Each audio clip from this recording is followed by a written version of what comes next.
क्या 5 राज्यों में चुनाव की तारीखों का जल्द ऐलान हो सकता है? क्या 15 नवंबर से 7 दिसंबर तक वोटिंग हो सकती है? क्या अगले 48 घंटे के अंदर चुनाव तारीखों की घोषणा की जा सकती है? 5 राज्यों में चुनाव की तारीख को लेकर किस तरीके की अटकलें हैं और इन अटकलों का सियासी मतलब क्या है, समझिए इस रिपोर्ट में।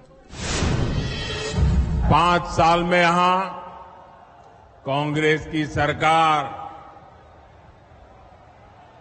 एक कदम भी नहीं चली, बल्कि यहां 24 घंटे कुर्सी का ही खेल चलता रहा।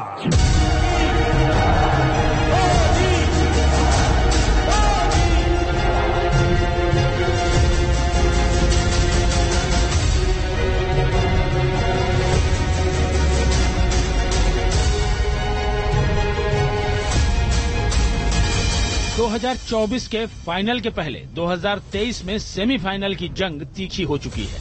सियासी तकरार के बीच बड़ा सवाल चुनावी तारीख का है। चुनाव आयोग पूरे मुद्दे पर सक्रिय हो चुका है। क्या 48 घंटे बाद चुनाव तारीख का ऐलान होने वाला है? तारीख के ऐलान की आहट के बीच अक्टूबर में सियासी गहमागहमी भी तेज है। अक्टूबर में एमपी में छत्तीसगढ़, राजस्थान और तेलंगाना में पीएम मोदी का मिशन बेहद अहम रहा है। तेलंगाना बदलाव चाहता है, क्योंकि अब राज्य में भ्रष्टाचार नहीं, पारदर्शी ईमानदार सरकार चाहिए। विधानसभा का चुनाव है, लेकिन 4 राज्यों में बीजेपी की तरफ से मोदी का नाम है।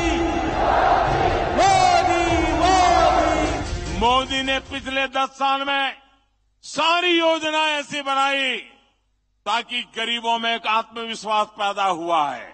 और मेरे लिए तो इस देश का गरीब यही सबसे बड़ी जाति है। बीजेपी से अलग कांग्रेस भले ही एमपी, छत्तीसगढ़, राजस्थान में अपने छत्रपों पर भरोसा कर रही है, लेकिन गांधी परिवार भी सेमीफाइनल की जंग में अपनी मौजूदगी का एहसास करवा रहा है। 90 लोगों में से सिर्फ 3 लोग ओबीसी समाज के हैं, और वो 3 लोग हिंदुस्तान का सिर्फ 5% बजट कंट्रोल करते हैं। भाइयों और बहनों, क्या हिंदुस्तान में सिर्फ 5% ओबीसी है? यह सबसे बड़ा सवाल है। राहुल गांधी का ओबीसी प्रेम और बिहार में कास्ट सर्वे की रिपोर्ट। इस सियासी प्रयोग के जरिए लगता है इंडिया गठबंधन बीजेपी को चुनौती देने की तैयारी कर चुका है। राहुल गांधी के अलावा चुनावी अखाड़े में प्रियंका गांधी भी खूब पसीना बहा रही है। प्रियंका की ताजा रैली छत्तीसगढ़ के कांकेर में हुई। एकदम जागरूक बन जाओ। यहाँ जो प्रदेश में सरकार चली है, उसने आपके लिए काम किया है, और सबसे बड़ा काम जो किया है कांग्रेस की सरकार ने, वो आपकी संपत्ति दोबारा आपके हाथों में डालने का काम किया है। 2023 में 5 राज्यों के विधानसभा चुनाव को लेकर एक अहम सवाल ये है कि क्या 5 राज्यों में 2018 के पैटर्न के तहत ही चुनाव होंगे। मीडिया रिपोर्ट्स के मुताबिक चीफ इलेक्शन कमिश्नर ने 5 राज्यों के इलेक्शन ऑब्जर्वर्स के साथ मीटिंग की है। 5 राज्यों में पिछली बार हुए चुनावों की बात करें तो 2018 में छत्तीसगढ़ में 2 चरणों में चुनाव कराए गए थे। छत्तीसगढ़ में 12 नवंबर और 20 नवंबर को वोटिंग हुई थी। मध्य प्रदेश, मिजोरम, राजस्थान और तेलंगाना में 1 चरण में वोटिंग हुई थी। एमपी और मिजोरम में 28 नवंबर को वोट डाले गए थे। राजस्थान और तेलंगाना में 7 दिसंबर को वोटिंग हुई थी। वैसे तारीखों के ऐलान के पहले मुद्दों से चुनावी फिजा गर्म हो चुकी है। विपक्ष ओबीसी की हिस्सेदारी की बात कर रहा है, लेकिन इस चुनाव में सबसे अहम सवाल आधी आबादी का भी है। केंद्र सरकार ने संसद और विधानसभा में महिला आरक्षण बिल पास करवा लिया है और अपनी रैली में पीएम मोदी इस मुद्दे को जोर शोर से उठा भी रहे हैं।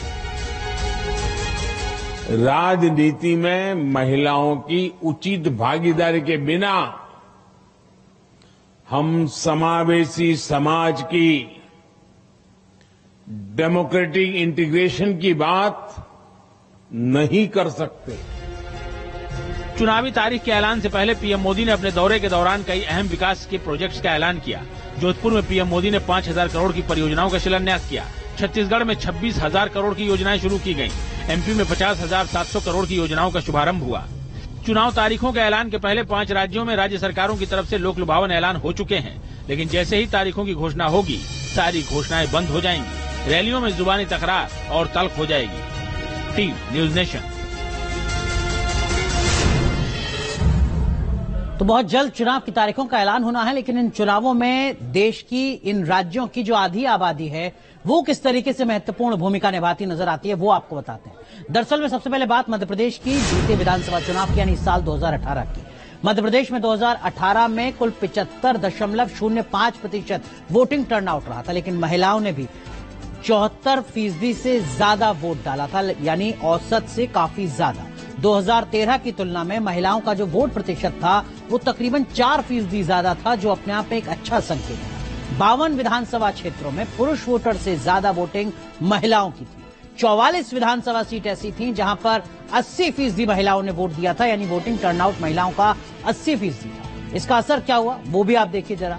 महिला विधायकों की जो संख्या है वो नहीं बढ़ पाई, वो 29 से घटकर 21 हुई। इसके पीछे कई वजह हो सकती है, कितनी महिला उम्मीदवारों को किस पॉलिटिकल पार्टी ने कितना टिकट दिया। लेकिन 2023 में अगर इसी तरीके का वोटिंग पैटर्न रहता है तो राजनीतिक दलों के ऊपर काफी ज्यादा दबाव होगा कि वो महिलाओं की वोटर का जो सम्मान है वो करें और उसकी झलक उम्मीदवारों में भी देखने को मिले। 2018 में ही छत्तीसगढ़ का भी जिक्र करते हैं। छत्तीसगढ़ में कुल 90 विधानसभा सीट है, 13 महिला विधायक चुनकर आई हैं। 2013 में यानी 2018 से पिछले वाले विधानसभा चुनाव में 10 महिला विधायक चुनकर आई थी, यानी 3 महिला विधायक बढ़ी हैं। छत्तीसगढ़ की भी अगर बात करें तो यहां पर भी महिला वोटर पुरुष वोटर से पहली बार ज्यादा नजर आ रही है। इस बार 90,85,000 महिला वोटर हैं तो 90,82,000 पुरुष वोटर है। 3,000 ही सही, लेकिन यह आंकड़ा आने वाले वक्त में एक नई तस्वीर पेश करता नजर आता है।